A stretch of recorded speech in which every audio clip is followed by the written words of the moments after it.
name is Caitlin McKay, and I'm an RA in Pleasance Hall in the Randolph Complex, and I'm also the Vice President of Advocacy on the Residence Hall Association, otherwise known as RHA. I just wanted to say a big happy family weekend, and I wanted to talk a little bit about what the different positions in an area, so that would be a resident assistant, an area director, a community director, and a head resident all do in the area to help our residents. So starting with a resident assistant, their roles in the community are to facilitate community development by throwing different fun initiatives for the residents to go to. They also develop community agreements for their hall to set the expectations of what living there will be like early on, and also shared living expectations between different sets of roommates. They mediate conflicts that arise on their hall, and they also address specific concerns of their residents. Overall, resident assistants are always there for their residents, and if for some reason they cannot be there, they will get in touch with other RAs that are there for them in that area. And also their RA can get them in touch with different resources that they may need. So a community director and head resident kind of share some of the same responsibilities. They oversee the RAs in their area. They help with the election for community council and also aid this group every time they meet. They educate the area on self-determination and how to get involved if residents have different concerns about their hall or their area. And they also address individual concerns and needs. If you wanted to reach your head resident or your community director, you could always reach out to your RA for their emails or phone numbers, whichever they prefer. And you could also go to the community council meetings whenever they meet for your area. Lastly, I'm going to speak about what area directors do. Area directors oversee a whole area, including the RAs, head residents, and community directors. They manage advising, crisis intervention, community development. Overall, ADs are just another resource for our residents if they ever need to reach out to them. You could always get the email or phone number depending on whatever they choose to reach out to residents with from your RA. Also, all their emails are on the W&M RHA website. So there are the four main resources that you have immediate to you as a resident in your area. Again, we are always here for residents at all times. So just reach out to your RAs, reach out to your head residents, community directors, and area directors because they would love to hear from you and help you with anything that you're dealing with. Happy family weekend.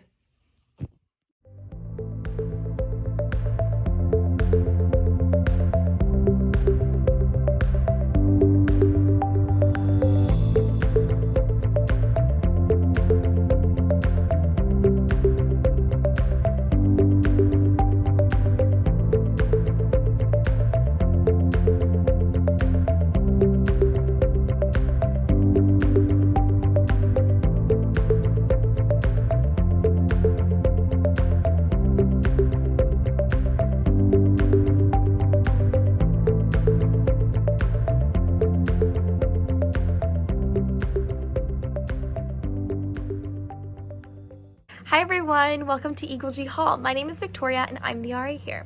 When discussing community rules and agreements, W&M RHA likes to take into account the idea of self-determination. This means that hall rules will be set by the community and for the community, and we can change them at any time. Of course, all of the rules that we set must follow all state, federal, and school policies, but we're able to make different guidelines regarding common areas such as lounges, kitchens, and bathrooms. In my community, my residents and I met up as a group, and we discussed what would make us the most comfortable and set guidelines that reflected that. We compromised on quiet hours, and we said that they would be from 11:30 p.m. to 7 a.m. on weekdays and 1 a.m. to 9 a.m. on weekends. We discussed what noises would be allowed and not allowed during quiet hours, and we also spoke about expectations for common areas such as lounges and kitchens. Most importantly, we talked about what would happen when these rules were not followed. My residents know that it is their responsibility to hold each other accountable. They are able to ask each other respectfully to quiet down if someone is being too loud during quiet hours, or to clean up after themselves if someone left a mess in the kitchen. My residents know that I'm always there to help them, but that we have a community of respect in which we assume good intentions of each other at all times, and we're able to speak to one another about different concerns that we have and solve problems efficiently. By using self-determination in our hall, we have taken our experience with residents' life and made it our own. Thank you so much for visiting my hall.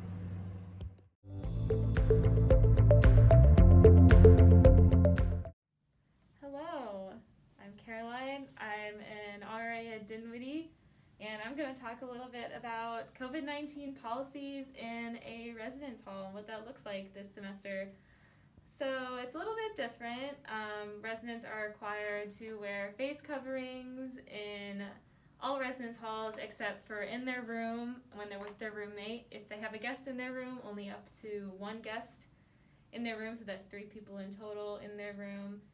If they have a guest, they have to wear a face covering. Social distancing, of course.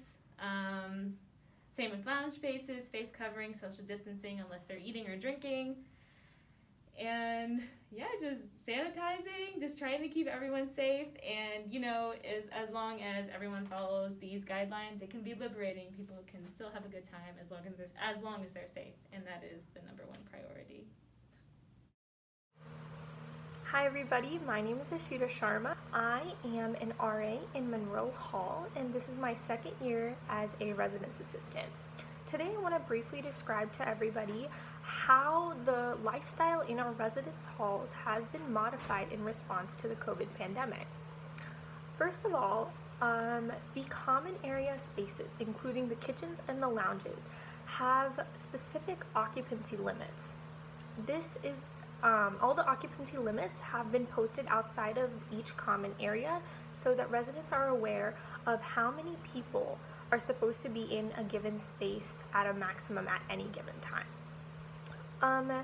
Additionally, with the lounges specifically, furniture has been moved or has been blocked off for resident use and has been organized in such a way that all seating is at a social distance to prevent the clustering of people around a certain area. This furniture is not to be moved by residents and is supposed to stay as is in order to maintain the distancing standard.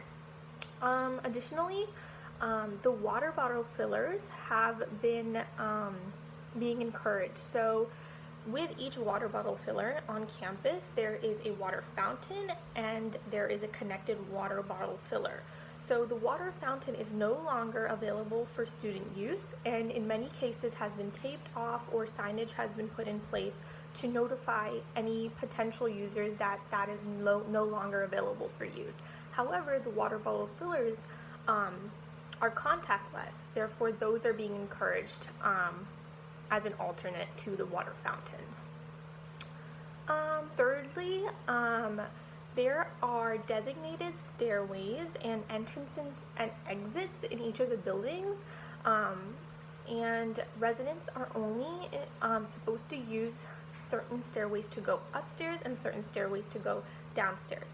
This is done in order to limit the amount of traffic that occurs in each of the stairwells and to prevent exposure from passing by residents. Finally, guest and visitation policies have been modified. In previous years, any resident of William & Mary or off-campus residents would be allowed in the residence halls. However, this semester, only residents that live in that particular building are allowed to go into their own residence halls. If residents see any of the policies that I have mentioned in this video, if residents see any of those policies being violated, then they're encouraged to communicate those violations to either their RA or to the COVID response team, who is monitoring these type of violations closely and is handling them on a case-by-case basis. If you have any specific questions related to the specific building that you live in or that a William & Mary resident that you know lives in, please don't hesitate to reach out to the area director for that particular building, as they would be more than happy to provide you with any information that you may be interested in. I hope that you all enjoy the rest of Family Weekend, and thank you for listening. Hello, parents, families, and students, and welcome to our 2020 virtual Family Weekend. My name is Jay, and I'm an RA in Spotswood Hall of Botetourt Complex, and I just wanted to speak to you all a little bit about how campus living has been for me during the pandemic, and how everything has been in light of all the regulations and policies that we've put into place in light of this pandemic to ensure the safety of every student, faculty, and staff member in our community. So the biggest feeling that I get when I think about every measure that the school has taken to ensure everyone's safety is definitely one of reassurance. I personally felt safe thanks to new regulations reducing the occupancy and the use of common spaces, especially as they specify the exact number of people who are allowed to occupy these spaces in groups or alone, especially when it comes to lounges in dorms or just common areas, either in academic buildings or in outdoor areas such as our beautiful sunken gardens. I also feel safe thanks to, of course, the mask policies that have been put in place, requiring students to wear masks in dorms, outside of their rooms, in academic buildings, in outdoor spaces, just whenever they are on campus, and even when they are off campus, we're all allowed to wear masks. And just knowing that just really makes me feel safe and reassured that the school is doing everything it can to reduce the spread of the virus onto our campus and just to make our campus a safe place all around.